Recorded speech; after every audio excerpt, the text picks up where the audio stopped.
Now the retelling The Greatest Demon Lord is reborn as a typical nobody. Don't forget to subscribe to the channel because it's very important for development. The sorcerer Varvatos has grown too powerful and is no longer recognized as human. With no one who can understand him, he decides to reincarnate as an average boy. Reborn as Ard Meteor, he hopes to live an ordinary life. Unfortunately, magical power and education has declined, so while his powers would be considered average in the past and the present, he is once again the strongest warrior and sorcerer. Reaching 10 years old, Ard hopes to make a friend, but his past as the terrifying demon lord means he has no social skills and is seen as creepy by other children. Mayor Alhide, friend to Ard's parents, worries his daughter Irina has become withdrawn after being bullied by her friends for her elf heritage. Ard finds Irina using magic and offers to teach her, but she runs away. Realizing she is Alhide's daughter, Ard persists in trying to be friends with Irina. Goblins escape a nearby dungeon and attack Irina while she is alone in the mountains, but Ard saves her. Irina decides to trust Ard, who is happy he finally made a friend. Several years later, as teenagers and best friends, Irina suggests they join the Academy of Magic. Upon their arrival at the Academy of Magic, Headmaster Gold recognized the potential within Ard and Irina, as they were the children of the three great heroes Alhide and Ard's parents, Jack and Carla. Without hesitation, he enrolled them, eager to nurture their talents. As the days passed, Irina found herself drawn to protect a young succubus named Ginny, who served the powerful Duke's family.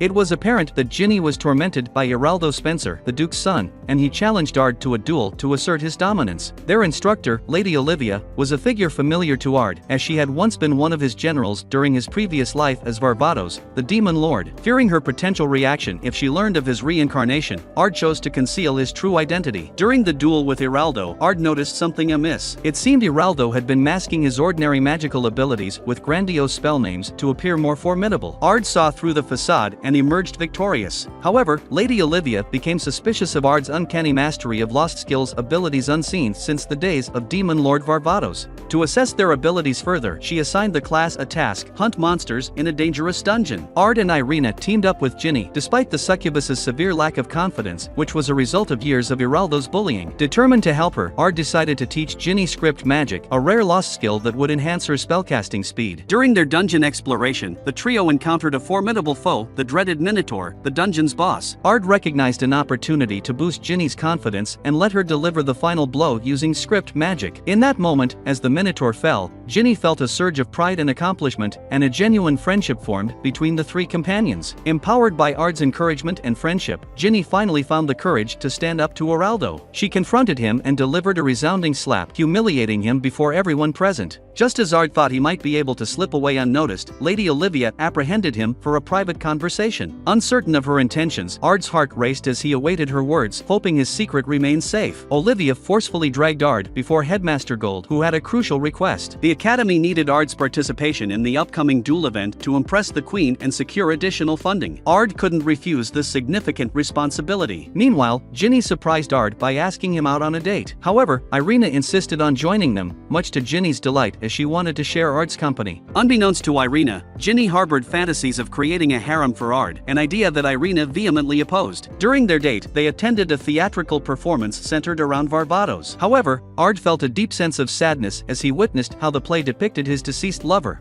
Lydia, as a sweet and romantic figure when she had been a proud and formidable warrior in reality. As fate would have it, Ard overheard a group of cultists plotting to kidnap the Queen during the duel event. He followed them underground, and soon enough, they discovered his presence and captured him along with his companions. But cultists revealed their true intentions: to assassinate Ard. Despite their efforts, Ard defeated them with ease, except for the leader, who was exposed as a demon in disguise. The demon fled to the streets, but Ard chased him down and ultimately vanquished the fiend, becoming a celebrated hero in the eyes of the crowd. In recognition of Ard's heroic actions, they were summoned before Queen Rosie, a close friend of Irina's. The Queen playfully joked about taking Ard as her husband to tease Irina, but instead, she granted the Academy the much-needed funding. Not only that, she promoted Ard and Irina to the prestigious Pentagon class mages, and Ginny was elevated to the esteemed Triangle Mage rank. The surviving cultists, upon interrogation, surprisingly revealed that their plan was to intentionally fail in their plot to kidnap the Queen. They had hoped to gauge Ard's true strength, as they were part of a larger conspiracy aiming to help their master seize control and conquer the world. As the days at the Academy of Magic magic continued, a fellow student named Lemming approached Ard and confessed her love to him, though it was clear she only sought to boost her own reputation. However, before the situation could escalate, Irina, driven by jealousy, intervened and glared at Ard before storming off. The incident left Ard troubled, as he knew he needed to mend things with Irina. Having already secured the much-needed funding for the academy, Ard decided to forego participation in the duel event, which disappointed Headmaster Gold. Gold had hoped that Ard's impressive display would have earned him a promotion to become an academy instructor. In his room, Ard pondered how to reconcile with Irina when Ginny arrived, trying to seduce him. Unbeknownst to Ginny, Irina had planned something similar, hoping to apologize for her earlier outburst. However, when she saw Ginny's advances, her anger flared again. The situation quickly escalated, and both girls decided to duel over Ard's affections. Seeing the commotion, Ard raised his voice, forbidding them from competing for him. But before the matter could be resolved, Professor Jessica unexpectedly entered the room, having overheard their argument. She revealed that Headmaster Gold's plan all along had been to make Ard an instructor, and they would settle the dispute in a duel during the official event in front of Queen Rosie. The day of the duel event arrived, and Ard found himself in low spirits as 3 of the judges turned out to be his parents and Irina's father, Alhide. Despite their nerves, both Irina and Ginny emerged victorious in their matches against other students thanks to the lost skills they had learned from Ard. However, just as Ard and Irina were about to face off, chaos erupted. Demon cultists appeared in the audience, and Jessica stabs Alhide in the back, revealing she is actually Elzard, the frenzied Dragon King, and their plan the whole time was to kidnap Irina. Ginny tries to stop Elzard, but fails and get injured. Ginny can only watch as Elzard abducts Irina. Ard heals Alhide's injuries, and he gives Ard access to the royal armory so he can rescue Irina. Jack recommends that Alhide reveal the truth to Ard about their background, which had Irina withdrawn for so long. However, he's hesitant to do so due to the circumstances behind them. Elzard prepares to sacrifice Irina to a monster called the Orphan of Chaos as a ritual to summon an evil god and destroy the world that she hates. After promising Ginny that he will save Irina, Ard arrives in time to kill the monster and Elzard's followers. Back at the manor, Alhide talks with Jack about how his family are the true rulers of the country and how the ones instated are proxies. Elzard tries to turn him against Irina by revealing Irina's family is the true royal family and are descendants of the evil gods, but he does not care. They battle and he impales Elzard, but she reverts to her true dragon form and attacks again. Ard summons an apparition of Lydia to fight by his side and reverts to his Varvatos form. He deduces that Elzard's true motivation was loneliness, but that was no excuse for threatening Irina, and he slays her. Lydia disappears and Ard reverts to normal. As they walk home, Irina is frightened of him at first, but remembers that he accepted her even after learning her secret and vows to become strong enough to fight by his side. A young girl named Sylphie emerges from a dungeon to find the world has changed. A masked man informs her time moves differently within that particular dungeon, so while she was inside 3,000 years have passed by. He reveals Varvatos and her sister, Lydia, both died long ago, but Varvatos' soul has reincarnated as Ard Meteor. The academy will soon hold a festival including a stage performance which Gold wants Ard to perform in. He also reveals they have received a threat from someone named Lars Al Ghul. Sylphie confronts Ard about his reincarnation and what happened to Lydia, but Ard feigns ignorance while Olivia, who knew Sylphie 3,000 years ago, is very interested in Sylphie's claims. Sylphie challenges Ard to a duel, and when Ard wins, Sylphie loses her temper, earning a scolding from Irina, making Sylphie cry as Irina reminds her of Lydia. Ard's class decide the performance should be on the life of Varvatos, with Ard as Varvatos by popular demand, Irina as Lydia, and Sylphie as the evil god. For their class project, they decide to host a maid cafe during the festival with the maids in very risque outfits designed by Ginny, which the girls only agree to wear after learning they would be allowed to serve Ard. The masked man watches all this, looking forward to how Sylphie will react when she learns what really happened 3,000 years ago. The festival took an unexpected turn when Sylphie, causing chaos, was promptly sent to work at the maid cafe as punishment. Amidst the festivities, Ard stumbled upon a mysterious tree with rumors suggesting it contained an item sealed by the Great Sword King. Olivia revealed a startling revelation to Ard: she had entered him in the Great Sword King tournament against his wishes. The prize for this prestigious contest was a replica of Vault Galgus, the sword once wielded by the Great Sword King, and originally it had belonged to Ard's beloved Lydia.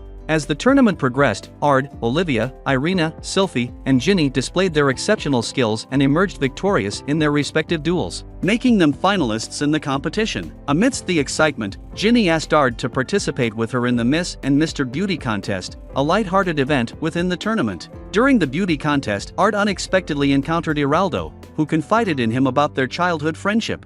However, Iraldo's upbringing instilled in him a belief that those not of noble birth were inferior, which ultimately led him to bully Ginny. He expressed remorse for his actions and hoped to someday apologize and seek forgiveness. Ard feels guilty he still has not told Sylphie the truth. Ard and Ginny win the contest, infuriating Irina, who wanted to compete. Ard faces Olivia in the next duel, who tries to force him to reveal his true power. Ard refuses and accidentally blasts Olivia far away. They are both disqualified, Ard for cheating and Olivia for not making it back in time. Irina duels Ginny, continuing their argument over Ginny's harem plan until Irina is victorious. The masked man is disappointed at events so far and decides to manipulate them a little. Ard realizes the stage performance is based on the Battle of Avia Desavirs, which he won thanks to Sylphie laying magical traps on the battlefield and claiming the enemy commander's sword, Demise Argus, for herself. The masked man approaches Sylphie. The next day Sylphie wins her final match against Irina, claiming the Vault Galgus replica. Ard meets her by the tree where she reveals the replica is actually the real Vault Galgus and the item sealed in the tree is its power source. She combines the two into the complete Vault Galgus and also summons Demise Argus before trying to kill Ard. The masked man watches with joy, revealing he placed Sylphie under mind control and showed her a memory of Ard murdering Lydia. Ard reverts to his Varvatos form and the mind control is broken when Sylphie hears Lydia's voice. Disappointed, the masked man retrieves the two swords to kill Ard himself, revealing he needs to sacrifice Irina to resurrect his true master. The two swords reject him as he is not powerful enough to wield them, so Ard destroys him. The Lydia apparition appears and tells Sylphie her death was not Ard's fault and to focus on living a full life. Ard is not surprised Lydia calls him a dumbass before disappearing. The class is on a field trip when time suddenly freezes except for Ard, Irina, and Ginny. Then they get sent to a white void and meet a boy claiming to be a god. The boy says a being will meet Varvatos and attempt to destroy the world and asks them to defeat it. They wake up in the wilderness and see two moons in the sky, so Ard realizes they were sent to the distant past of Varvatos' reign and explains one of the moons was destroyed. They rescue a girl from a giant scorpion. Olivia arrives and thanks them for saving her subordinate, then asks them to join Varvatos' army as they are at war with otherworldly beings. They accept local clothing from her and Ard requests that they serve under the scholar Verda, since she doesn't fight on the front lines and the girls should be safe. Irina and Ginny inadvertently insult Verda when they don't recognize her since she doesn't resemble her image in historical records. They explain they are from the future and Verda promises to help them. Sylphie and Lydia show up to request reinforcements, but Lydia becomes attracted to Ginny. Ard interferes and Lydia angrily challenges him to a fight that ends in a draw. Ard requests an audience with Varvatos, but Lydia says they will have to prove themselves in battle. The group stays in a girl named Latima's house and Lydia harasses Ginny in the bath. They later enter battle and Ard effortlessly captures the enemy general, impressing Lydia enough to grant them an audience with Varvatos and making Sylphie jealous. Along the way, Alvarto picks a fight with Ard, but Varvatos and Lydia scold and dismiss him. Ard becomes slightly jealous of his past self when Irina and Ginny become attracted to him. To the trio's confusion, Varvatos is not called the Demon Lord and says the enemy's leader has that title. After Varvatos dismisses them, they discuss the inconsistencies with Verda, who speculates that the Demon Lord, whom Varvatos fought to a draw in the past, is the being the god wanted them to stop and is changing history.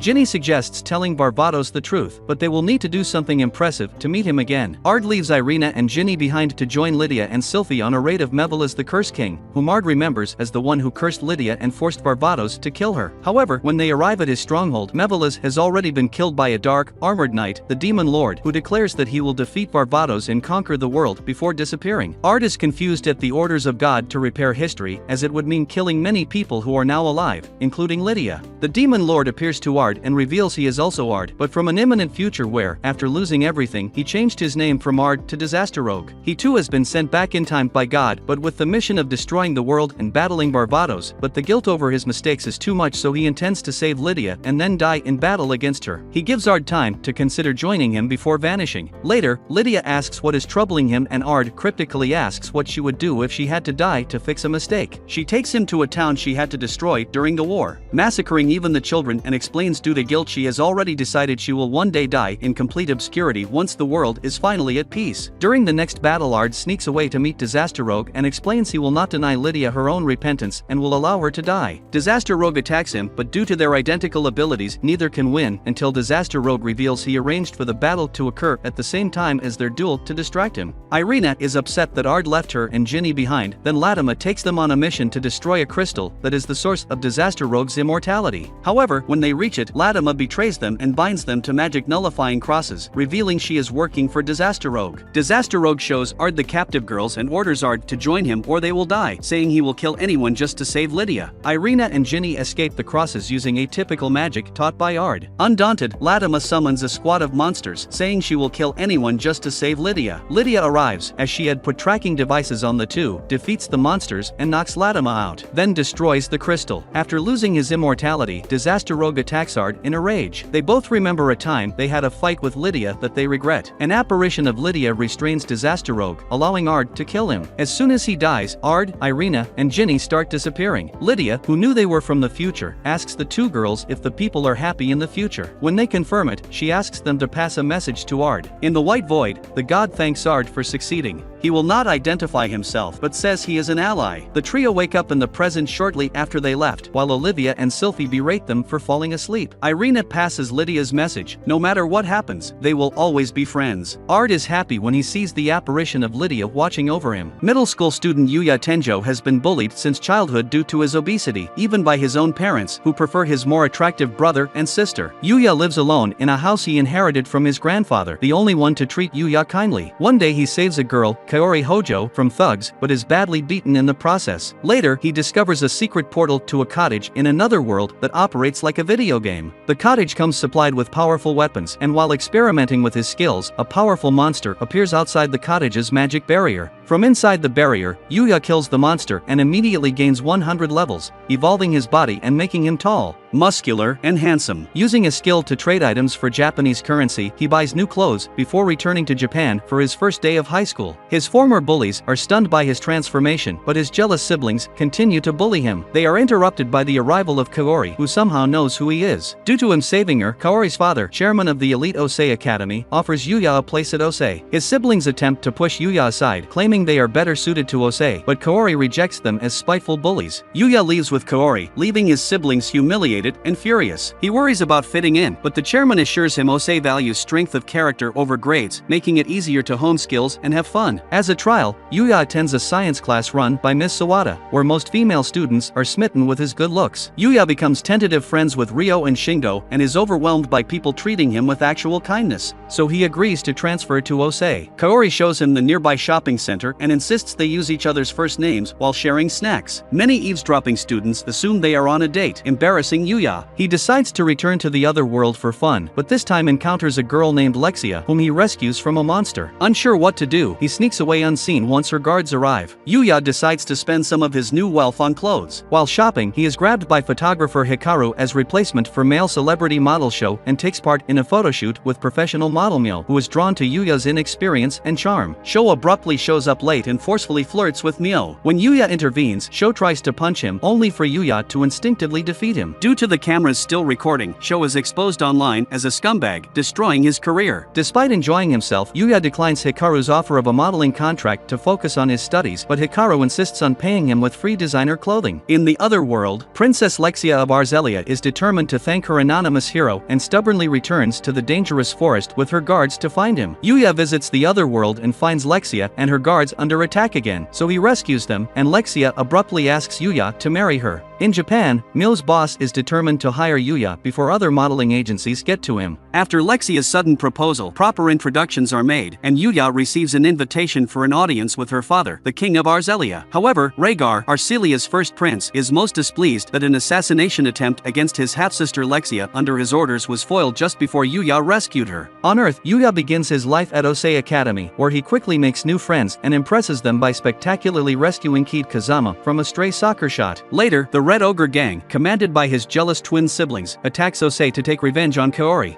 Though momentarily paralyzed by his self-doubts, Yuya gathers his courage and single-handedly takes down the entire gang. When the police arrive and arrest the gang, the Red Ogre's leader tries to kill Yoda and Sora for getting them into this mess, but Yuya rescues his siblings, leaving them deeply ashamed of their past mistreatment of him. On another expedition in the other world's monster forest, Yuya encounters and rescues a black Fenrir puppy, whom he adopts as a pet and names Night. As he takes Night for walks in his neighborhood on Earth, Yuya inadvertently draws even more positive attention to himself and also meets Kaori and Mil by chance. After Knight proves more capable than his appearance suggests, he accompanies Yuya on his monster-slaying exploits, during one of which they slay a crystal deer, which wields both fire and water magic. A drop item it leaves behind after getting killed bestows Yuya with an instant hot bath whenever he needs it. On another trip, they discover a cave containing a man's skeletal remains and a tome labeled the Book of the Sage. In the meantime, an infamous assassin named Headhunter is hired by Rygar's agents to kill Princess Lexia. The book is the Journal of the Sage, the original owner of Yuya's cottage, who mastered every known skill and was invited to become a god but declined in favor of retaining his humanity. The book warns Yuya to cultivate friends who will never fear him, no matter how strong he becomes.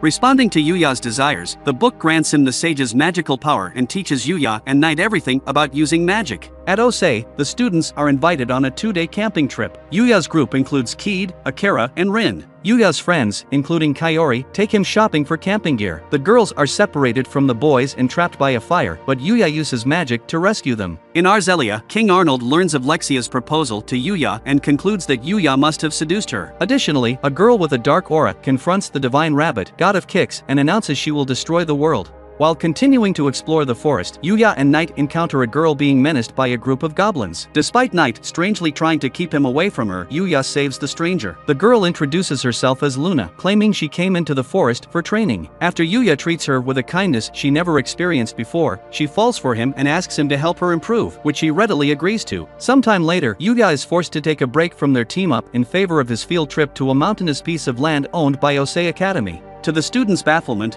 they must spend this weekend sleeping outdoors and foraging for food. Yuya once again impresses his fellow students by hand-catching fish for dinner. In the other world, however, Luna is revealed to be Headhunter. After returning to camp and as the only one of his team with cooking skills, Yuya turns the foraged ingredients into a delicious meal, causing Ms. Sawada to promptly propose to him, much to the perturbation of Yuya's female admirers. The next day, a wild bear strays into the camping area. When Ms. Sawada is attacked, Yuya subdues the beast barehandedly, and the Academy administration decides to keep it around as a guard animal. On the day he is scheduled to meet Lexia's father, Yuga thwarts Luna's attack on the princess and knocks her out. Unable to believe she is evil and curious about her reasons, Yuya, spontaneously joined by Lexia, teleports them all to the sage's hut to treat Luna's injuries. After learning about Yuya's relationship with her, Lexia questions Luna, who reveals her life story before she became an assassin for the Guild of Darkness, and her latest mission is to kill Lexia. Expecting to be executed, Luna is surprised when Yuya and Lexia extended their friendship to her. The princess appoints Luna as her bodyguard, and both ladies declare their affection for Yuya to each other. After spending the night in the hut, Yuya escorts the two ladies to the edge of the forest, where he parts ways with them since he is school the next day. Afterward, Yuya and Knight are joined by a little scarlet boar, whom Yuya names Akatsuki. Back on Earth, Yuya participates in a soccer trial competition for the upcoming Academy's ball sport games, where he continues to stand out even as a goalie. The same afternoon, Nyo's boss tracks him down at Osei.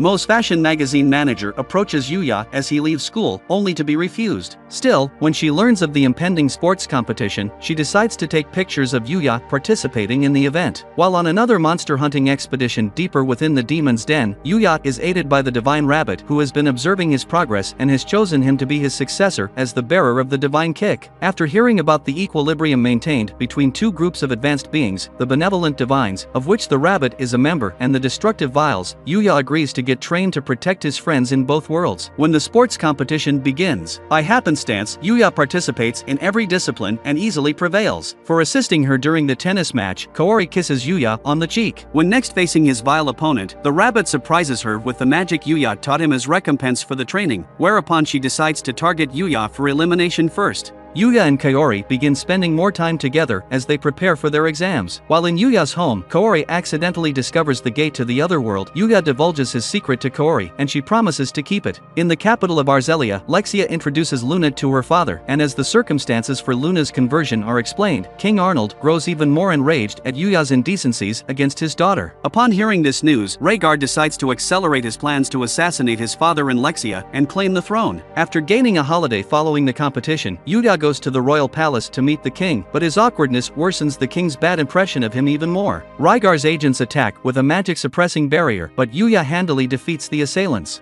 Lexia chides her father for his temper, and proof of Rhaegar's involvement is discovered.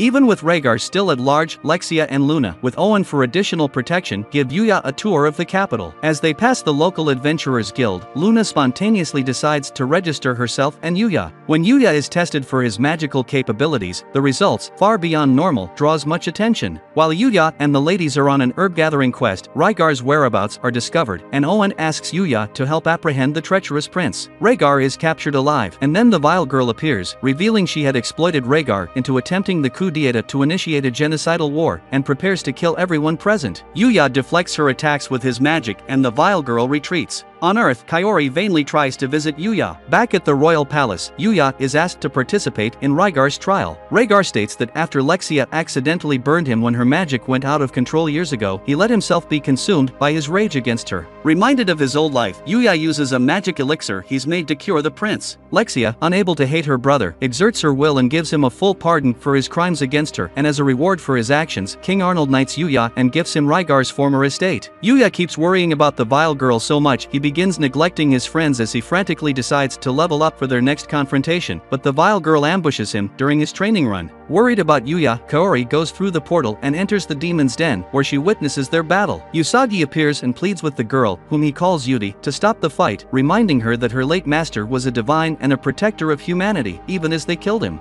Yudi refuses to relent and unleashes her full power, only to be neutralized by Akatsuki, and Usagi leaves her in Yuya's care. Despite all she has seen and heard, Kaori assures Yuya of her continuing trust in him. In the ending credits, Kaori meets and befriends Lexia and Luna. Yuya and his siblings patch up their relationship, and Yudi emigrates to Earth and enrolls at Ose as part of her redemption. Kane Nishino is a famous actress and good student who is friendly with her classmates. However, her behavior around them is a front she uses to conceal her own anger and bitterness, left behind in the wake of an incident in which a fan of hers kidnapped and molested her. She despises everyone around her, classmate Minoru Kajino in particular. He barely acknowledges her existence and seems to struggle to even remember her name. He is briefly shown to carry weights in his bag and clothing to increase his strength. Nishino is kidnapped by criminals who intend to ransom her, but they are interrupted by Kajino, who is disguised as a masked vigilante calling himself Stylish Ruffian Slayer. The criminals refuse to take him seriously at first, but quickly acknowledge him as a dangerous brawler capable of defeating whole gangs by himself, known to them as the Balaclava Berserker, when they witness him dual-wielding crowbars. Slayer defeats both men and frees Nishino, who suspects that Kajino is responsible for her rescue. A few days later, Kajino is abruptly hit by a truck and killed. Through flashback, Kajino explains that, for his entire life, he wanted to become a secret mastermind manipulating society from the shadows to protect the innocent, to be like the fictional heroes he looked up to, and relentlessly trained in martial arts in the hopes that he might one day be as powerful as a nuclear bomb. In death, Kajino laments that no matter how hard he trained or how much he tried, achieving such a level of power was functionally impossible, as the laws of physics impeded him, rendering him an ordinary human no matter what he did. Having died, Kajino finds himself reborn in an alternate world with magical powers and rededicates himself to his desire to manipulate and control society under cover of darkness as the Eminence in Shadow. In this new world, Kajino is Sid Kajinu, the son of minor nobles of the Kingdom of Midgar, Baron and Lady Kajinu, and younger brother to a sister, Claire. In keeping with his previous life, Sid trains in secret and resumes his vigilante lifestyle by killing bandits. One day, Sid discovers a living blob of rotting flesh and, after experimenting on it, succeeds in curing the curse afflicting it, returning it to its true form, an elven girl. Purely for his own amusement, Sid, in character as Eminence in Shadow, convinces the girl she is a descendant of ancient heroes who defeated a demon called Diablos, whom a cult is seeking to resurrect. Believing his lies, the girl agrees to form a group called Shadow Garden to resist the cult. Sid gives her the name Alpha, but is secretly amused that Alpha believed his entirely fabricated story. 3 years later, Claire is abruptly kidnapped. Alpha, who has now recruited 6 girls, Beta, Gamma, Delta, Epsilon, Zeta, and Eta, as the Shadow 7 into Sid's service, locates Claire and confirms she was kidnapped by the cult of Diablos. Sid is convinced the girls are merely role-playing with him, completely unaware that the cult genuinely exists and intends for Claire to be used as Diablo's host body upon his resurrection. Sid leads the attack, under the impression he is hunting normal bandits, and most of the cultists are killed. Claire escapes during the chaos and, with no idea Sid was involved, later leaves to attend Midgar Academy as planned. Sid, still completely ignorant of what really happened, is surprised when Alpha and the other shadows abruptly announce they are leaving. The Shadow 7 split up to hunt the cult all over the world. Sid believes they simply grew up and tired of role-playing with him. He enrolls Midgar Academy as Claire did, where he deliberately avoids standing out, choosing two extremely average boys, Skell and Pa, to be his friends. As a forfeit for doing badly on a test, Sid is forced to publicly humiliate himself by offering a fake love confession to the much higher class Alexia, a princess of Midgar. Sid plays along in his role as a typical background character and offers the confession, and is shocked when Princess Alexia agrees to be his girlfriend. When she invites Sid to her fencing class, he discovers Alexia is engaged to the royal fencing instructor Xenon. But she has no desire to marry him and has decided to use Sid as a tool of petty vengeance against him. Fully aware both that he is being used and of Princess Alexia's spitefulness and selfishness, Sid agrees to continue their fake relationship in exchange for money. After 2 weeks, Alexia admits to him that despite the effort she puts into sword training, she has never been as skilled as her sister, Iris, and was thus nicknamed Fencer Ordinaire. Sid admits he actually likes her sword style, which focuses on mastery of the basics. This angers Alexia, who opts to end their fake relationship. The next day, Xenon reveals that Alexia has disappeared and has Sid arrested as the prime suspect in her kidnapping. Now locked in a cell next to a mutated human girl, Alexia has her blood stolen by a cult scientist,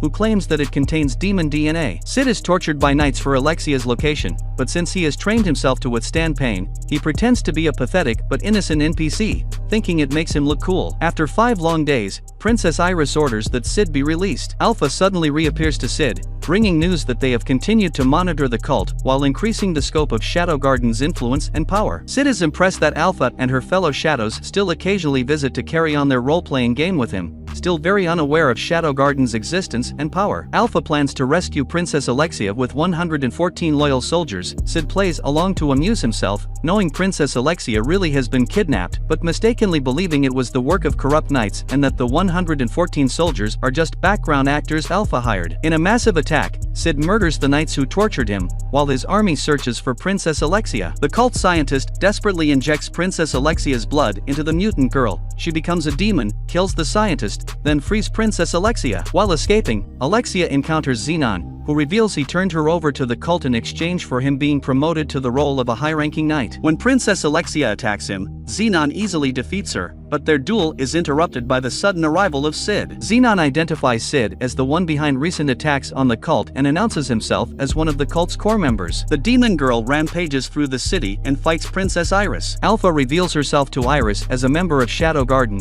defeats the demon with a single powerful blow, then vanishes. Sid duels Xenon and dominates him. Princess Alexia, who has no idea that Shadow is Sid in disguise, is captivated by his sword style, which expresses the heart of the style she has searched for her entire life. Knowing he is outmatched by Shadow, Xenon swallows pills that turn him demonic and increase his power, but using the principles of a nuclear explosion of which he has dreamed for so long. Sid sets off a magic bomb that dissolves everything in the blast radius to atoms, utterly annihilating Xenon and destroying most of the now evacuated city. Now reunited with Iris, Princess Alexia is freshly determined to master her chosen sword style. Now that Xenon is dead, and having remembered that Sid told her he admired her sword style, she offers to be his real girlfriend. When he abruptly rejects her, she punishes him violently. Alpha returns to investigating a group that has been masquerading as Shadow Garden and committing crimes in its name, and Iris orders a kingdom-wide investigation into both the cult of Diablos and Shadow Garden. Meanwhile, Sid, fresh off his violent encounter with Alexia, meets a scholarly girl with pink hair. The false Shadow Garden continues committing murders. A recovered cult relic is given by Iris to the pink-haired student, Sherry, the kingdom's foremost researcher. Sid's friends Pa and Skell take him to a new department store,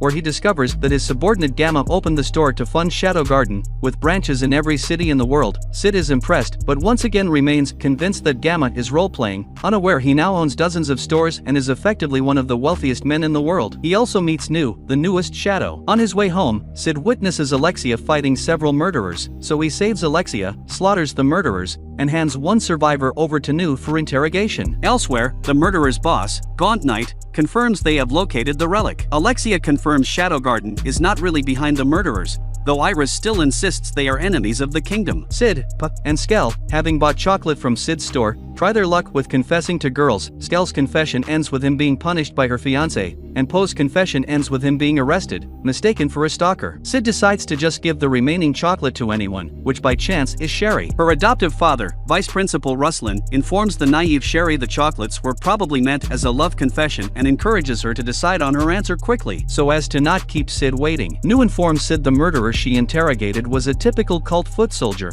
an orphan brainwashed with drugs and magic. One such soldier, Rex, is in the city on a cult mission. During their conversation, Sid is preoccupied terrified, as Skell and Put have entered him in the Academy's sword tournament to impress girls. Nu mistakenly thinks Sid's rambling about the festival is him plotting to deal with Rex. At the festival, Sid duels student president Rose, a princess of the neighboring kingdom of Oriana. While still role-playing as a secret hero and keeping his skills hidden, he feigns injury repeatedly but persists in the fight, rising to his feet again after each of her attacks. The referee eventually declares Rose victor, but she is impressed at Sid's fighting spirit. Sherry asks Sid to be friends before they consider dating, though Sid has completely forgotten who Sherry is and decides to just avoid her. Sherry asks Princess Alexia about her relationship with Sid and is happy when Alexia reveals their relationship was fake, though Princess Alexia is privately upset another girl is interested in Sid. An election is announced to fill an empty student council seat. Gaunt Knight erects an anti-magic barrier, allowing the fake Shadow Garden to capture the academy. When Sid in Rose's classroom is attacked, Rose attempts to fight, but is much weaker without her magic.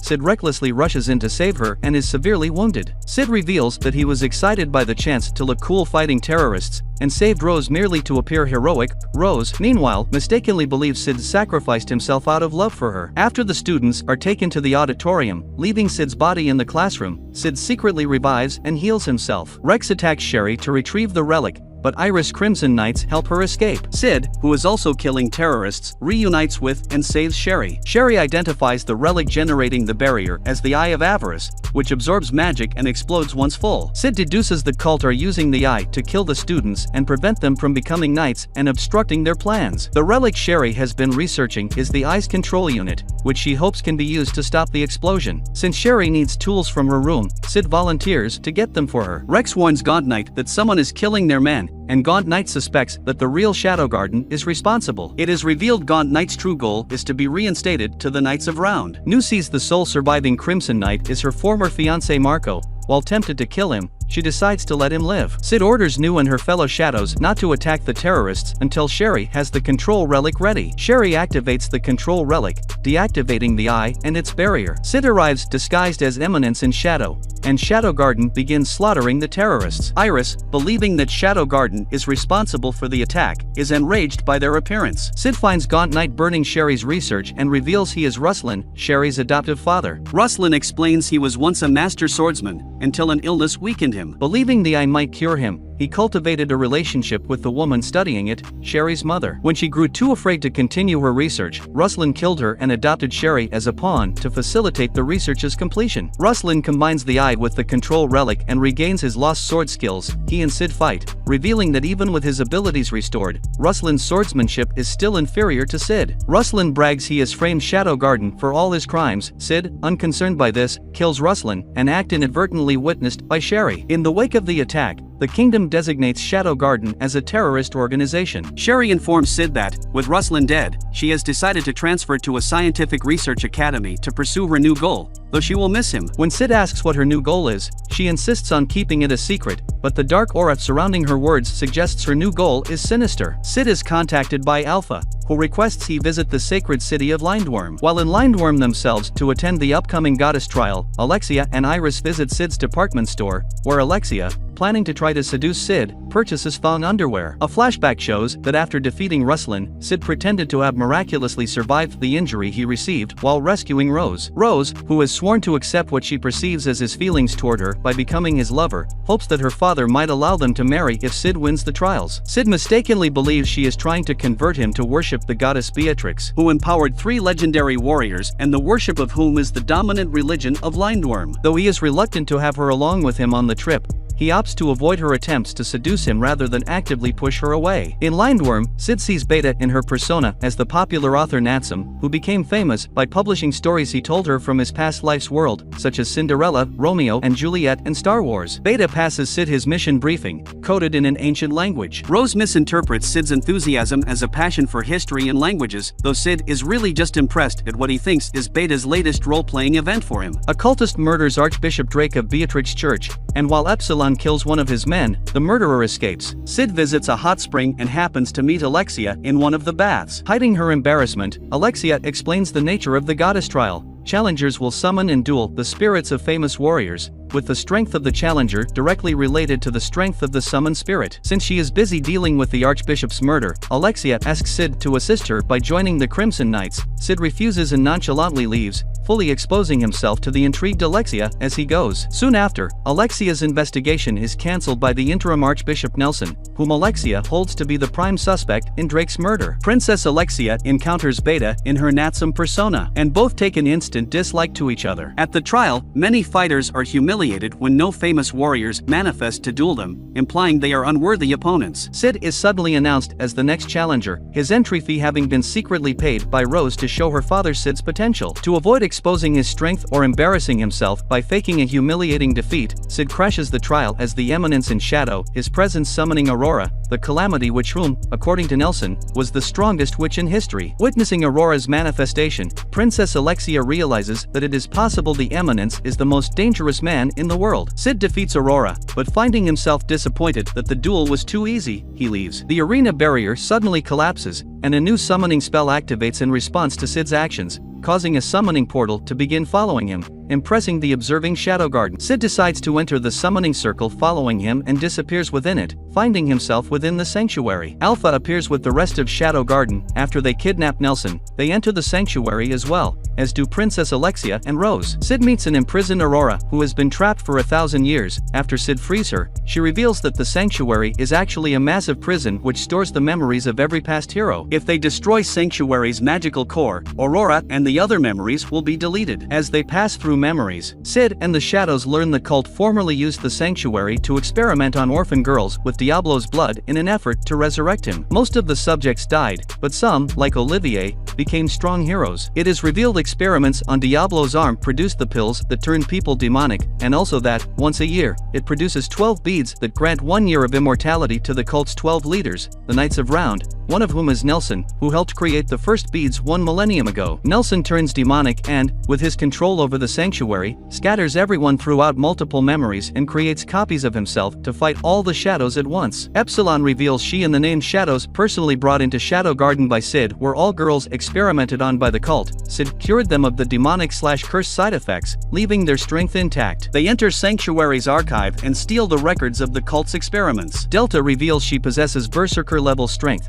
allowing her to kill hundreds of Nelson's copies without any magic. Meanwhile, Sid and Aurora reach Sanctuary's core. The core is sealed behind chains that can only be cut by a nearby magic sword, and though Sid tries, the sword can only be drawn by a hero's descendant. Nelson summons Olivier to fight for him, but Epsilon appears with all the cult's research, and all the shadows abruptly teleport out of the sanctuary with Alexia and Rose, leaving the confused Nelson behind. As Sid is still within the sanctuary, Nelson orders Olivier to kill him. They duel, but Sid is disappointed by Olivier's mindless, empty obedience, mute and without personality, and as such finds the fight boring. Aurora decides to protect him as payment for producing her first new memories in a millennium. Sid is annoyed at her assumption that he will lose, claiming he has been paying close attention and has discovered a secret of the sanctuary. Olivier then stabs Sid through the heart, but he smiles and reveals one of his eyes has changed color. Sid grabs Olivier and kills her with his teeth, revealing to a stunned Nelson he allowed Olivier to stab him in a way in which she missed his organs. He also reveals the secret he figured out.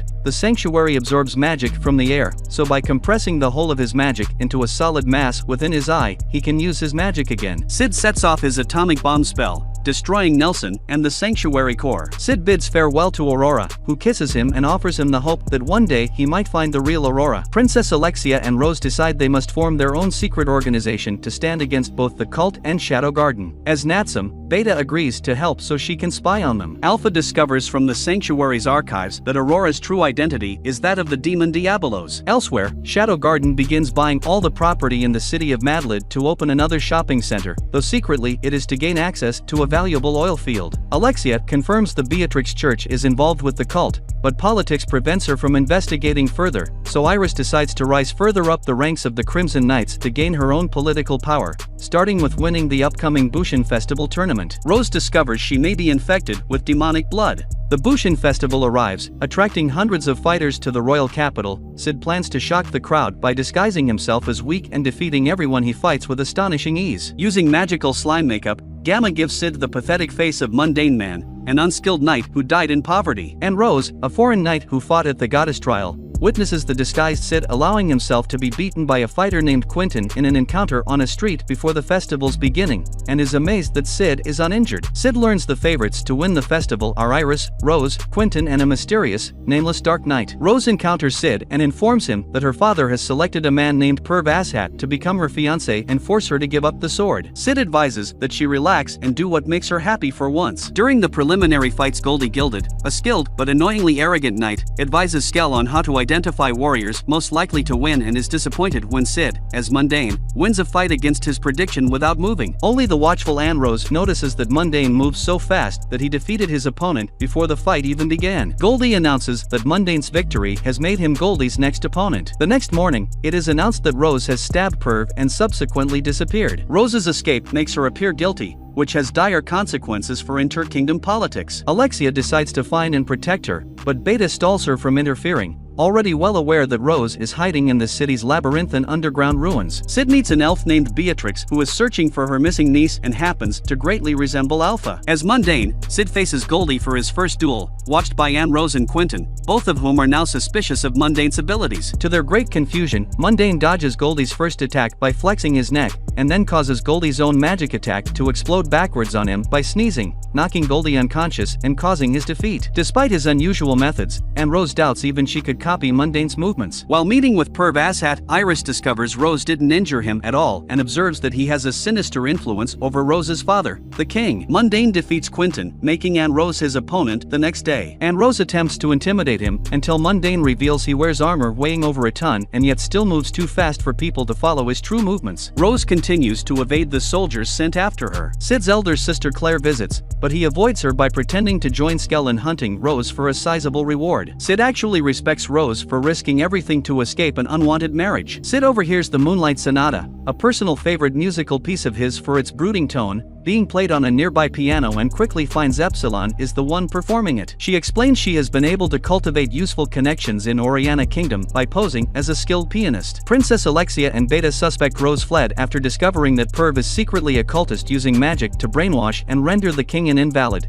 and they enter the underground ruins to find her. Rose, now suffering more seriously from her infected blood, considers surrendering to avoid dragging Oriana into a war. She suddenly hears the sonata and finds Eminence playing a piano, which he has stolen from where Epsilon was playing it earlier, in a cavernous underground room. She realizes she cannot surrender, so Eminence cures her blood infection and grants her power before vanishing. Cult soldiers locate Rose, but she kills them and decides to end her partnership with Princess Alexia and Beta to fight alone. This development pleases Beta, who is sure this was Sid's goal all along. Sid, meanwhile, is simply pleased he was able to pull off the dramatic moment of broodingly playing a piano underground to impress Rose. He returns home and finds that an angry Claire has been waiting all day for his return. After punishing Sid for neglecting her, Claire reveals she has replaced the still absent Rose in the festival and insists Sid watch her from VIP seating. Sid sits beside Iris, who apologizes for the Xenon incident. They discuss the Dark Knight competitor, Beatrix the Elvish war goddess, the festival's very first champion, and Sid realizes Beatrix is Alpha's aunt. Sid sneaks away to don his mundane disguise to duel Anne Rose. Perv takes his seat beside Iris, who despises him.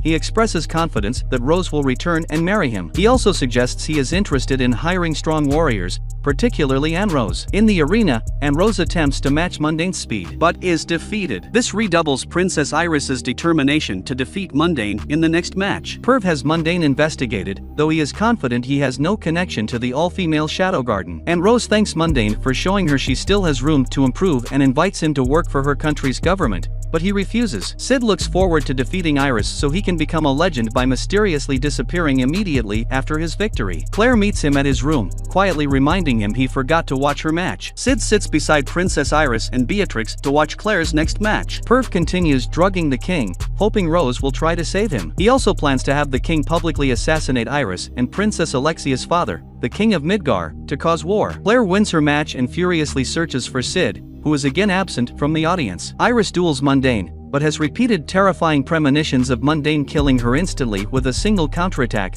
Mundane shortly disarms and defeats her in a single move. Rose infiltrates the VIP area with help from Shadow Garden and Perv is enraged when she kills her own father, who shows gratitude at being freed from Perv's control at last. Rose moves to kill herself, but Mundane stops her, leaping from the arena floor in a single bound to burst into the VIP box, kill Perv's men, and shed his disguise to reveal he is the Eminence in shadow. Rose realizes Eminence is also the boy she once knew as stylish ruffian Slayer, revealing that when Sid was training himself as a child he killed the bandits who coincidentally had just kidnapped her, an encounter which inspired Rose to learn swordsmanship in the first place. Realizing she can't die yet, Rose again escapes. Beatrix, having longed to fight Mundane since their meeting, realizes the Eminence is a wanted terrorist and engages him in a duel. Alpha meets Rose and offers her membership in Shadow Garden, which Rose accepts. Amidst Beatrix and the Eminence's duel, Princess Iris joins the former in combat against him. After a fight which comes to span much of the city, Eminence again brandishes his atomic, city-obliterating attack, terrifying both Iris and Beatrix, but vanishes at the last second before its detonation, leaving Princess Iris enraged, frustrated, and more determined than ever to take her vengeance. Perv is forced to beg his master's forgiveness for his failure. Beatrix leaves the capital sad that she failed to find her niece. Holed up in her room, now filled with wanted posters of the Eminence, a mentally unraveling Sherry hears the news of his attack and renews her promise to herself to one day kill him. With the Eminence revealed to the world, Shadow Garden begin preparations to support Sid further, hoping he will soon take a more active role in running their organization. Alpha guides Rose into the monster-infested mountains near Sid and Claire's childhood village, revealing the mountains contain the old kingdom of Alexandria, now Shadow Garden's new secret base of operations. There, a distraught Rose has everything taken from her, her name, her clothes, and the last memento she has of Sid as she knew him. Now clothed in the characteristic slime suit of Shadow Garden's operatives, she becomes Soldier 666 in their army and begins training to prove her abilities and skill to them, under their supervision. Meanwhile, Sid lingers briefly in the underground of the capital, playing the Moonlight Sonata on the stolen piano. Pleased by the quality of his role-playing with Princess Iris and Lady Beatrix, he expresses his anticipation for the games to come. Anoka Takamiya's daily life is just as mundane as ever, enduring the monotony of school and the relentless taunts from bullies who envy his proximity to the school's reigning idol, Ayaka Kagari. However, everything changes when he unexpectedly faces an onslaught of tin soldier rabbits. To his surprise, a witch wielding formidable fire magic comes to his rescue. Much to his astonishment, the witch is none other than Ayaka herself, and she affectionately refers to Anoka as her cherished one. As Anoka cautiously pushes open the classroom door, a shocking sight greets him. Ayaka, in a fierce confrontation, is subjecting 4 of the malevolent witches who've recently transferred to their school to a rather unusual ordeal. The leader of this group, Tanpopo Kuraishi, cryptically declares their intent to acquire his peculiar essence. Suddenly, one of the newly arrived witch students seizes Anoka, attempting to abduct him, but their escape is short-lived. In an explosive display of her fiery magic, Ayaka annihilates the entire group in an instant. After this harrowing incident, Anoka and Ayaka embark on a leisurely date through the town. During their outing, Anoka provides him with an insightful explanation of the ongoing conflict between the Tower Witches and the Workshop Witches. Their journey culminates as Ayaka introduces Anoka to 2 influential figures, her mother, the chairwoman of the school, and Kazan Kagari, the prominent leader of the Workshop Witches within the city. Following a brief encounter with Tanpopo's notorious KMM gang, Ayaka commences Anoka's training, aiming to unlock his dormant witch abilities. She guides him through the process of concealing himself in plain sight and mastering the art of broomstick flight. As they soar through the town, Anoka employs his newfound powers to intervene, coming to the aid of a young girl who is being tormented by bullies. However, the tables soon turn, and Anoka himself requires Ayaka's rescue once more. Later, as the 2 of them ride the school bus, their journey takes an unexpected and perilous turn. They find themselves ensnared by the formidable tower which known as Krenoir Schwartz 6. In a calculated move, she incapacitates Ayaka by inflicting harm upon Anoka, exploiting his unique latent ability to transfer his injuries to her. As parting words, Krenoir bestows upon Anoka a mysterious candy, prophesying that he will consume it in the future. Ayaka regains consciousness just in time to force Krenoir into a hasty retreat, but Anoka clings to the enigmatic candy, its significance lingering in the air. In a secluded corner, the formidable tower witch, Medusa, is depicted slowly chipping away at her supposedly impregnable prison, cracking it open bit by bit. Meanwhile, Anoka's sister, Kasumi Takamiya, begins to grapple with pangs of jealousy as her brother increasingly spends his time away from home with Ayaka. As the nefarious KMM gang concocts yet another scheme to separate Anoka from Ayaka, Kasumi steps into the fray, determined to protect her brother's interests. Armed with a colossal teddy bear, she squares off against a giant tin soldier rabbit summoned by Tanpopo. However, the confrontation escalates to such an extent that the bear's attacks inadvertently wreak havoc on a considerable portion of the town, miraculously sparing the lives of its inhabitants. Following this tumultuous clash, Ayaka returns swiftly after successfully vanquishing the Tower Witches. She solemnly vows to keep an unwavering watch over Anoka, pledging her unwavering presence and protection, day and night. Upon their return home, Ayaka and Anoka approach Anoka's mother, Kamachi Takamiya, with an unusual request for Anoka to permanently reside at Ayaka's lavish mansion. Despite her daughter's vociferous protests, Kamachi agrees, revealing a long-forgotten agreement she had made with Kazan in the past. Unable to marry each other, they had pledged that their future offspring would be wed to one another instead. As they step into Ayaka's opulent residence, the pair is confronted by the escaped Medusa. In an attempt to fend her off, Ayaka engages in a fierce battle, but Medusa's dark magic transforms her into a lifeless statue. Left with no alternative, Anoka swallows the mysterious candy gifted to him by Crenoir earlier, summoning the White Princess, Evermillion. Evermillion harnesses her formidable powers to vanquish Medusa, inadvertently causing significant damage to both the mansion and a substantial portion of the school, infuriating Kazan, who calls for a tower witch hunt in retaliation. Evermillion then discloses the key to Ayaka's revival, a loving kiss from Anoka. With heartfelt affection, he awakens Ayaka. Empowered by her feelings, Ayaka unleashes her formidable powers, resulting in the defeat of both Medusa and the relentless KMM gang, who had resurfaced once more. Subsequently, before Crenoir can set her malevolent plan in motion, Kazan captures and subjects her to grueling interrogation in pursuit of vital information. As Ayaka and Anoka arrive at school, their science teacher intervenes, forcibly separating Anoka from Ayaka under the pretext of Clark's third law. He cryptically hints at the consequences of breaking one of the 5 seals with the mysterious candy and issues a stern warning to Anoka, cautioning him against sharing this sensitive information, as it could lead to drastic actions taken by Kazan. In a surprising turn of events, Ayaka leverages her quasi-official princess status within the school to unilaterally depose the student council president, replacing them with Anoka. This exercise of her authority sets the stage for further changes. After the school day concludes, Kasumi takes drastic measures, firing a potent tranquilizer dart at Ayaka and subsequently abducting Anoka, with the intention of escaping the city where Kazan's influence supposedly wanes. However, Ayaka swiftly recovers from the tranquilizer's effects and employs her formidable powers, summoning a dragon to intercept Kasumi and her enormous teddy bear plane before they can make their getaway. Unbeknownst to many, Ayaka has been covertly harboring Medusa and the KMM gang in her room at Anoka's residence since their last skirmish. Tanpopo endeavors to seize Anoka in a discreet manner, but struggles to find the opportune moment. However, this mission takes an unexpected turn when Mei and Kotetsu unintentionally cross paths with him while exiting the bath, leading to his immediate capture and triggering a tense standoff as Kazan returns from a shopping excursion. In a bold move to safeguard Anoka,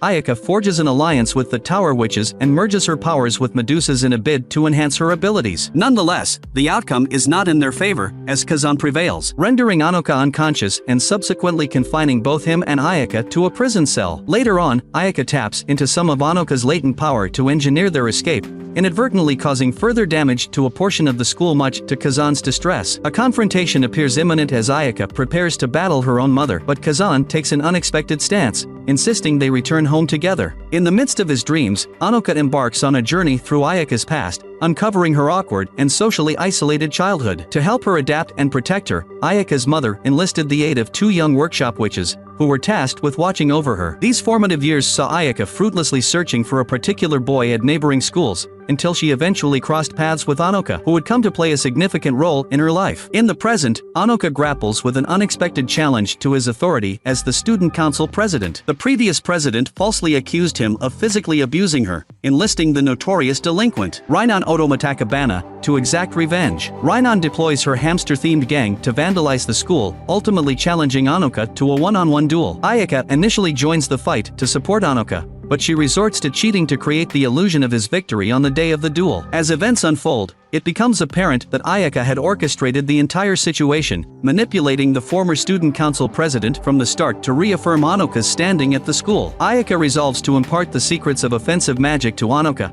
concocting a rather unconventional method. She urges him to leap from the rooftop of a towering building, intending for him to summon a familiar during his descent. In a state of panic, Anoka indeed summons a being, but to his shock and embarrassment, it materializes as a colossal image of Ayaka donning a provocative nurse outfit. The massive figure intercepts their fall, inadvertently delivering a powerful punch that sends a nearby building toppling. Meanwhile, a startling discovery awaits Kazan as she unearths a colossal magical bomb hidden beneath the city streets. She engages in negotiations with Weekend, a tower witch, in a desperate attempt to avert catastrophe. However, Weekend's response is far from diplomatic as she triggers the bomb, leading to the destruction of several buildings and depleting Kazan's magical reserves as she strives to mitigate the harm. With their safety in mind, Ayaka and Anoka find themselves confined within a cell by other workshop witches. Nevertheless, a sophisticated magical puppet created by Weekend eventually tracks them down. Ayaka harnesses the puppet's power to breach a section of the cell wall and escape. Despite their newfound freedom, they realize that both of them are devoid of their magical abilities. The workshop witches are thrust into a state of emergency as Ayaka and Anoka emerge,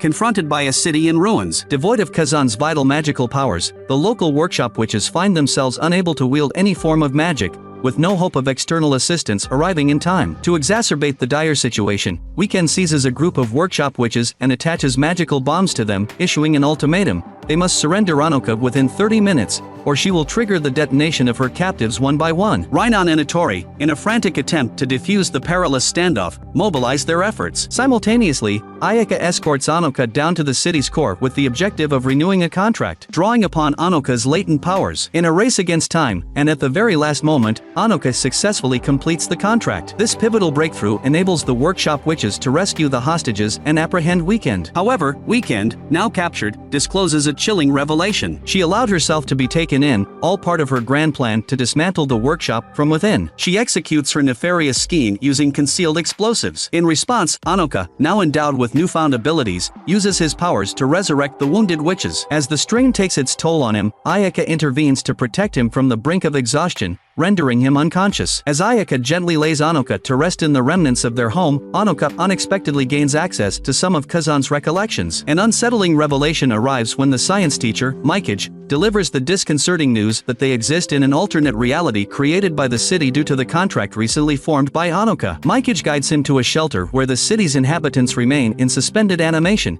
awaiting a safe reawakening. Suddenly, an underling of Weekend launches an attack on Anoka at the shelter. Meanwhile, Ayaka embarks on a mission to confront Weekend at a church. A grim turn of events unfolds as Weekend employs an array of bombs strategically placed around the church, depleting Ayaka's magical energy. She subsequently captures Ayaka using colossal, monstrous golems and discloses that she planted these destructive devices throughout the city months ago as part of her intricate plan. Back at Anoka's residence, Mikage successfully revives Anoka while Itori stands watch. Mikage conveys an urgent message: Weekend intends to annihilate the shelter unless Anoka is surrendered to her within a tight 30-minute window. Anoka and Itori race to the scene of a massive explosion, where they discover Ayaka severely weakened. Anoka channels some of his own power to Ayaka, fortifying her to confront Weekend before she can decimate the shelter. Nevertheless, Weekend unveils a grim revelation that she has already triggered her explosive device. As Tanpopo resolves to carry Kasumi from the wreckage, Weekend's destructive bomb obliterates the townspeople sheltered within, including Mikage. Anoka, in a desperate bid to rescue them, strikes a dire bargain with Evermillion,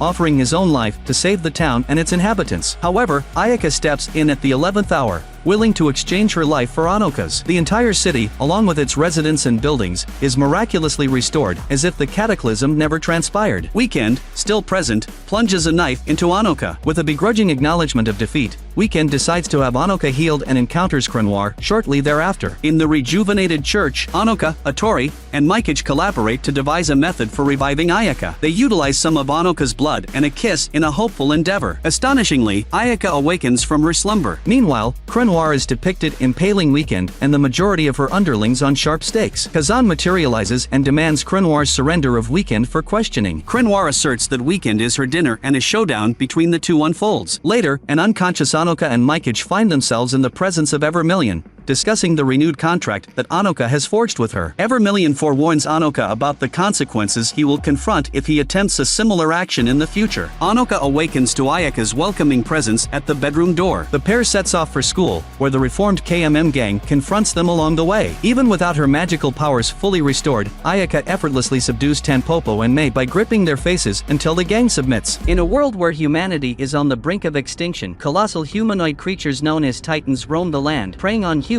without mercy. To protect themselves, the last remnants of humanity have sought refuge within 3 enormous concentric walls: Wall Maria, Wall Rose, and Wall Sina. For over a century, these walls have provided a semblance of security, keeping the Titans at bay. The story centers on a young boy named Aaron Yeager, who dreams of breaking free from the oppressive walls and exploring the world beyond. Together with his adoptive sister, Mikasa Ackerman, and his best friend, Armin Arlert, Aaron dreams of joining the Survey Corps, a military branch dedicated to reclaiming territory from the Titans and uncovering the truth of their existence. One fateful day, as Aaron, Mikasa, and Armin watch the returning soldiers of the Survey Corps from an expedition beyond Wall Maria, an unprecedented event shatters the peace. A colossal Titan, far taller than any seen before, breaches Wall Maria with a devastating kick. Panic ensues as the Titans flood into the city of Shiganshina. Amidst the chaos, Aaron and Mikasa witness the horrifying sight of their mother, Carla Yeager, being trapped under the rubble of their collapsing home. A smiling Titan approaches and devours Carla before their very eyes, leaving a profound impact on the young children.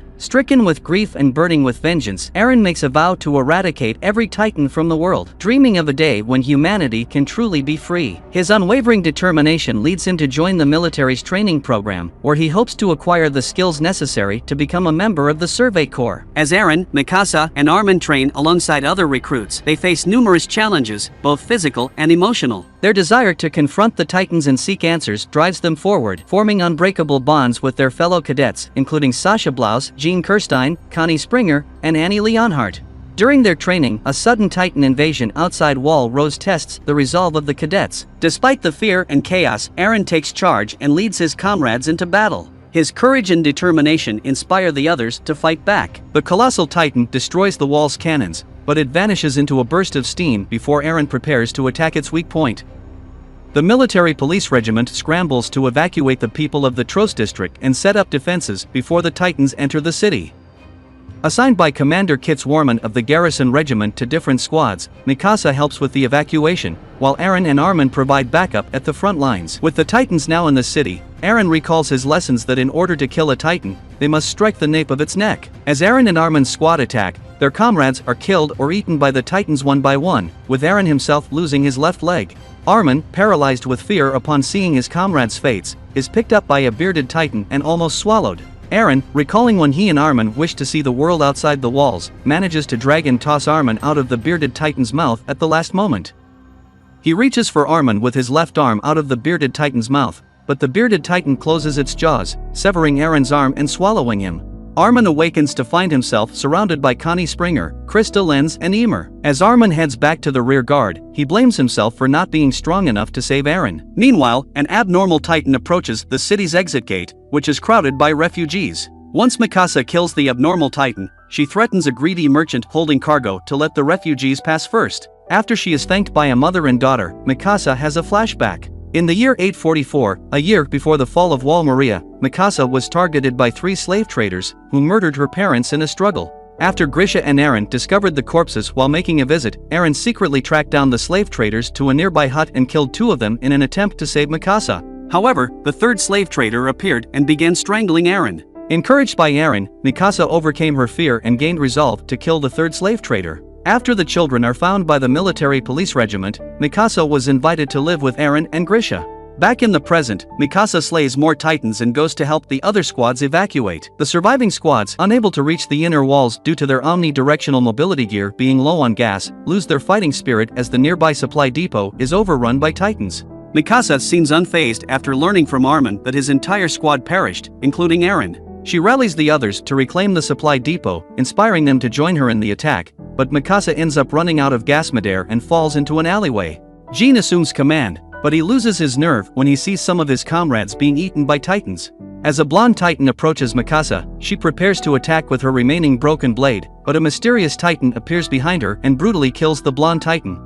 Much to her confusion, Armin and Connie show up, shocked to witness the mysterious Titan not only fighting other Titans but also showing knowledge of their weak point and using hand-to-hand combat techniques while completely ignoring the humans. Armin gives Mikasa his gas tanks and blades so that she can support the others at the supply depot. Mikasa, however, refuses to leave him behind and ponders on the mysterious Titan's strange behavior. With the supply depot swarming with Titans, Armin has the idea of using the mysterious Titan to defeat them. Mikasa and Connie agree with his plan and defeat the Titans attacking it before rushing to the supply depot. Meanwhile, Jean and the others reach the supply depot despite suffering more casualties on the way, with Armin, Mikasa and Connie arriving soon after. Armin's plan works, but while the mysterious Titan is able to attract the enemies outside, 7 smaller Titans remain in the fuel storage area. With their equipment out of fuel, Armin devises another plan. The survivors draw the Titans' attention to an elevator and shoot them in the eyes to blind them, while 7 of them jump from the ceiling to finish them off. Sasha and Connie fail to kill their targets, but are saved by Mikasa and Annie. Having successfully replenished their fuel, the soldiers prepare to retreat. As they see the mysterious Titan defeating all of the other Titans before collapsing, they are shocked to watch Eren emerge from its body. Mikasa reaches Eren and cries upon confirming that he is alive, while Armin notices that Eren's severed leg and arm have somehow regenerated as well. Captain Levi of the Scout Regiment and his squad successfully retake a town from the Titans until they are called to an emergency at the Tros district as the Titans have invaded the city. When Eren was eaten and swallowed by the bearded Titan, he found himself in its stomach along with the bodies of its victims. His rage at the Titans caused him to burst out of the bearded Titan's stomach by transforming himself into the mysterious Titan and going on a rampage against them. Although Eren's comrades saw him emerge from the mysterious Titan, they all agreed to keep it a secret and bring him back inside Wall Rose. However, Kit's also witnessed this and has his men aim their weapons at Eren. Armin and Mikasa try to defend Eren, but to no avail. As Kitz fearfully orders the cannons to fire on the 3 of them, Eren recalls hazy memories of his father giving him an injection, telling him to reclaim Wall Maria and go to their home's basement with his key. In order to protect Mikasa and Armin from the cannons, Eren partially transforms himself into a Titan, sheltering them inside his ribs. Eren climbs out of the partially transformed Titan, telling Mikasa and Armin about the basement in his former house. He believes that it holds the secret to mankind's preservation and the key to destroying the Titans. Kitz once again orders the cannon to be loaded out of fear. Eren comes up with 2 plans of escape. The first is for Eren to retreat as a Titan and criminalize himself in the eyes of humanity, and the second is to have Armin convince Kitz that Eren is an asset rather than a danger. Armin comes to the conclusion that he can still defend his friends despite his cowardice, deciding to try and talk their way out of being executed. Armin tentatively convinces Kitz, only to have him be overcome by fear and give the order to fire once more. The order is halted when Commander Pixis and his men intervene, sparing their lives. In return, Pixis asks Eren if he will transform himself to block the gap in Wall Rose to prevent more Titans from getting in. Eren agrees, regardless of whether or not he will be able to control himself as a Titan. As Armin helps Pixis' subordinates coordinate a plan, morale among the troops begin to drop as some want to desert and be with their families. Pixis silences everyone by reminding them that if they abandon this chance to finally win against the Titans, they will be subjecting their families to their terror, which convinces the troops to stay. Claiming that Eren is the result of a secret project to turn humans into Titans, Pixis plans to have most of the troops gather at a far corner of the Tros district to lure most of the Titans away, while Eren as a Titan carries the giant boulder to seal the hole. Along with Mikasa, Eren will be guarded during the mission by 3 of the best elites of the garrison, them being Ian Dietrich, Rico Brzezinska, and Matabi Jarnak. As they approach the giant boulder, Rico, who is doubtful of the mission's success and does not completely trust Eren, reminds him that many lives are at stake.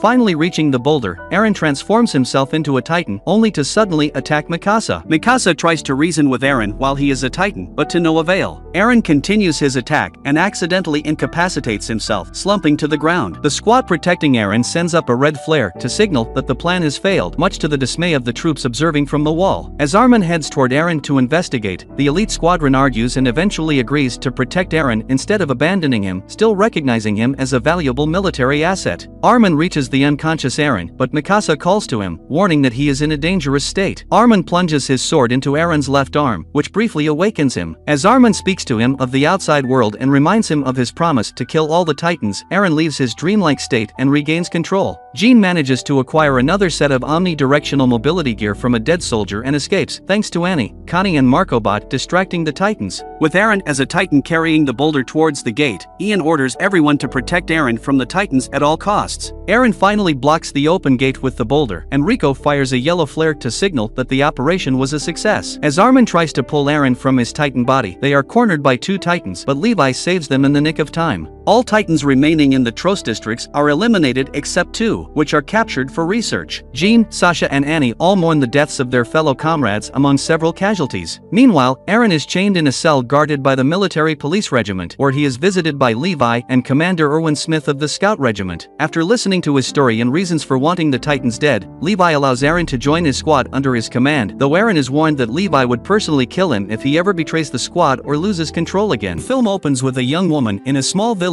narrating about the events that lead up to the beginning of Blame. At an unspecified, and therefore unknown, time, a massive city was created that eclipsed the entire world and then some. Humans controlled the robots, known as the Safeguard, that worked in the city, until a mysterious contagion spread throughout. As a result, all humans were declared illegal residents by the Safeguard, and therefore an extermination order was issued against everyone. Though some humans survived, they're all trapped in the city and still under threat from the Safeguard. According to the narrator, it happened long before she was born. The scene then cuts to a different time, once again. It's unspecified how long after the contagion. 6 people, known as electrofishers, dressed in advanced gear called Hellmetals, begin scavenging throughout the city, looking for food and other supplies for their village. They evade the gaze of a watchtower, which would have otherwise alerted the entire Safeguard to their location. The leader, Zuru, tries to find a new hunting ground when they've still come up with nothing. However, her friends, Tay and Fusada, worry that they've gotten lost as the route was different on a map, even though the map was way outdated. They then find an exit out of the city block they are in. When they attempt to go to another block,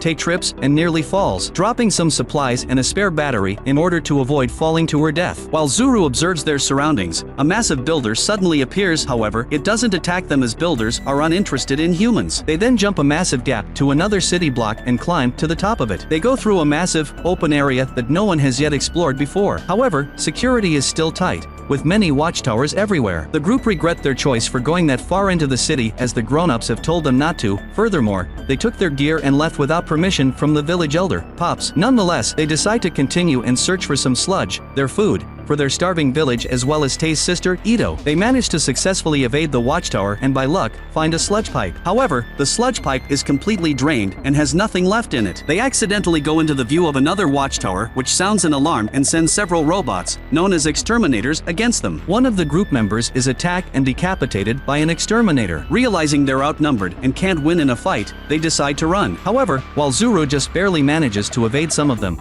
2 more members of the group are killed by exterminators. Tay trips and falls down a high slope and gets attacked by an exterminator, which she's unable to shoot in her panic. Zuru jumps over and manages to destroy the exterminator before it can kill Tay, but then falls and crashes into the ground. Several more exterminators continue to chase her, which she's unable to fight back against. Just then, she sees a man up ahead, clad in black, and with many scars on his face. He takes out a small gun and fires a massive laser close to Zuru. She evades the shot, which hits and destroys the exterminators behind her, before exploding against a wall. Zuru gets back up and 2 more exterminators, which survived the powerful laser, run at her before being destroyed by Tay and Fusada. While being helped up by her friends, Zuru notices a device around the man's neck with a blinking blue light. Just then, the watchtower's siren suddenly stops, to their surprise. The mysterious man calmly demands they take off their headgear so that he can see their eyes. Tay and Fusada advise against this, as it will make them more easily detectable by the watchtowers. Nonetheless, after a long pause, Zuru removes her Hellmetals. Even more to the friends' surprise, this doesn't trigger the alarm, although it was supposed to. Tay and then Fusada then take of their Hellmetals too, and show him their faces. He seems to scan their eyes with a built-in scanner in his own eyes. The man then asks if there are any humans with the net terminal gene around, confusing the group. Though Zuru wants to thank him for saving them, they don't know what he's talking about. Knowing what he's looking for isn't there, the man starts to leave.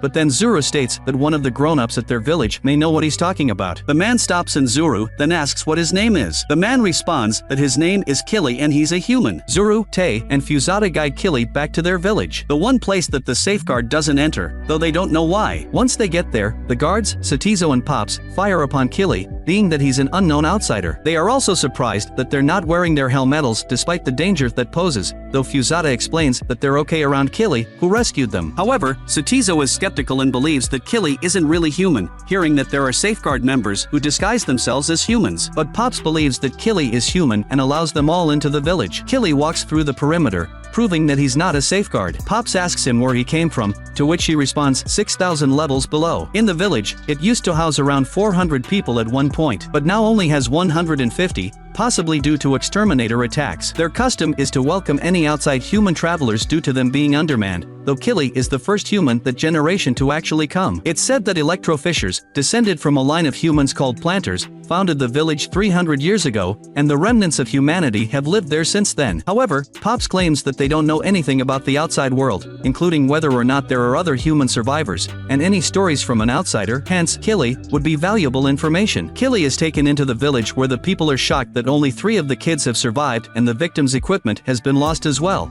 since they don't have the technology to make any more hell metals. Even more so that they've still returned empty-handed. The village is suffering a severe food problem and worry that they'll starve in just a month. The villagers look at Killy with confusion and curiosity. Again, he's the first outsider they've ever seen, while he scans many of their eyes with his own eyes. A curious and excited little girl runs up to Killy to meet him. He then reaches in his back pocket and gives the little girl a small, yellow, brick-like object. A boy takes the brick and examines it briefly. It's hard as a rock, but a small drawing on the side of it says to drop it in water. He then drops it into a pool of water, where it suddenly morphs and grows to a gigantic size. Some of the villagers eat it, finding it soft, good tasting, and highly nutritious, therefore nourishing the entire village. Although he looks menacing with his many scars, permanent scowl, and soft-spoken attitude, Killy proves himself to be kind. One of the leaders of the village, Fuku, tells the kids that she's glad they made it back, but asks them to not do it again. Pops then asks to talk with Killy in private, thanking him for feeding their village and asking Killy where he obtained that food. Killy responds that it's from 200 levels below,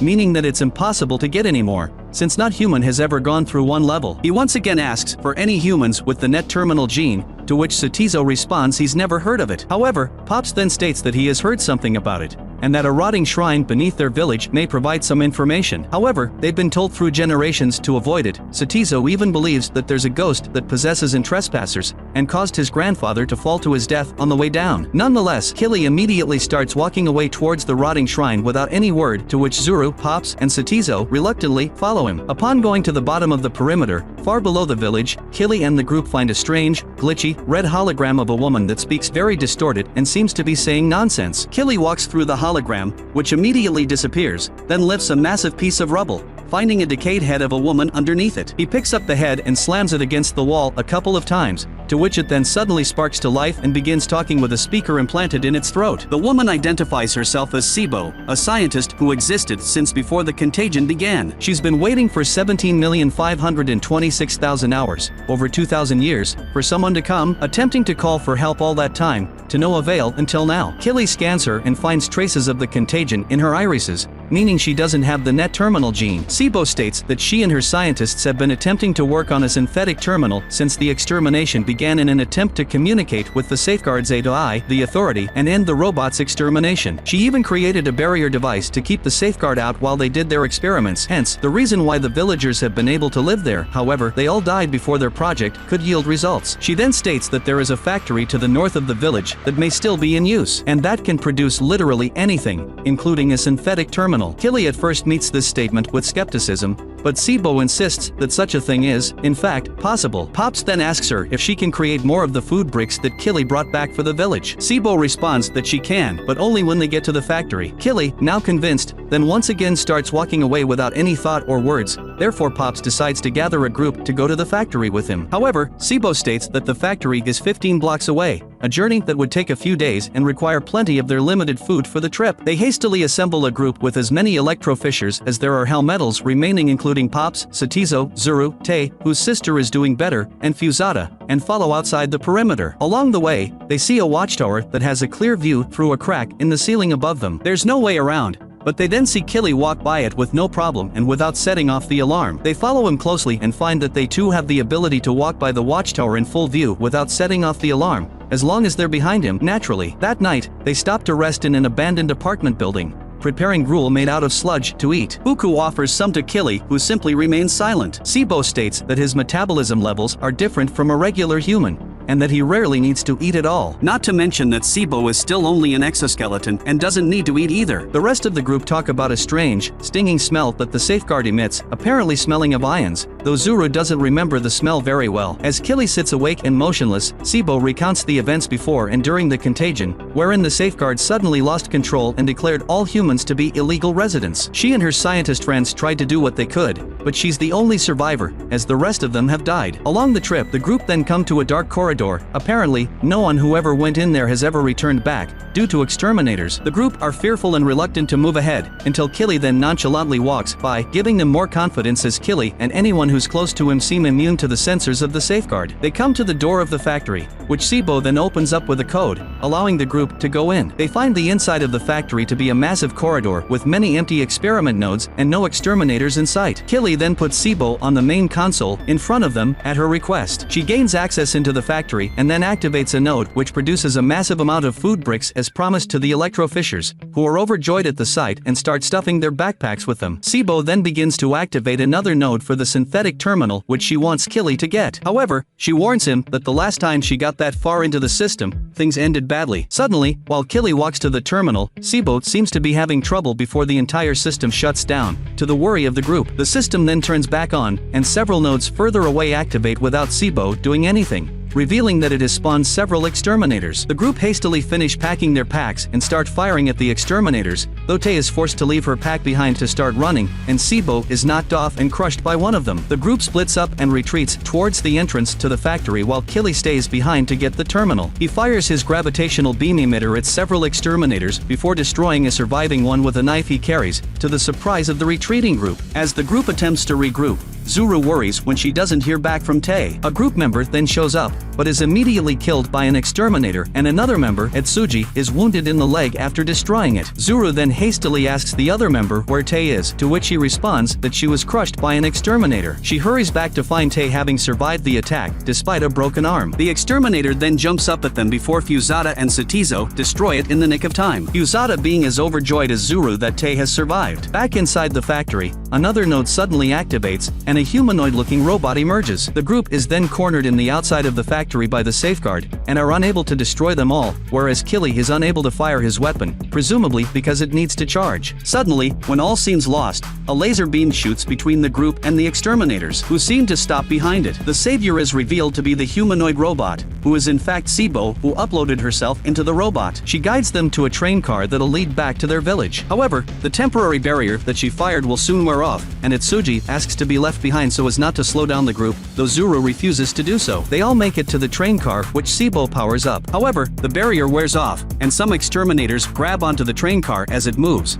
The group doesn't have enough spears to fight them all off. Sibo states her regret to Killy, as they have managed to get the terminal and food, but won't make it back. To this, as the group runs out of spears, Killy injects himself with something in the neck which seems to boost, but also weaken him, and fires a shot which destroys the rest of the exterminators, before then passing out. The group returns to their village with the unconscious Killy and the terminal, as well as Sibo in tow, though Tay seems to be acting a little strangely. Fusada walks Tay back to her home while the villagers treat Etsuji and any other wounded, while also being surprised at the tall and strong appearance of Sibo. Satizo doesn't know whether or not Killy's alive, but Sibo insists that he's just sleeping. They take him inside and let him rest. That night, the villagers celebrate the amount of food they've gotten and gather together for a party. Pops brings down the lights and leads a moment of silence for all the people they've lost, before allowing the people to continue eating. They now can become more nourished thanks to all the food bricks the group brought back. However, it's impossible to go back to the factory due to the vast presence of exterminators in it, though they've at least bought more time for the village and prevented them from starving for a while. Zuru goes to Killy, who's still sleeping, and talks to him. She states that Sibo's experiment may be successful and stop the safeguard once and for all, and asks if he will still continue his mission even if it does. She then pauses for a moment, and asks him if he could stay, having grown fond of him during their short time together. However, Sibo walks in and wakes Killy up,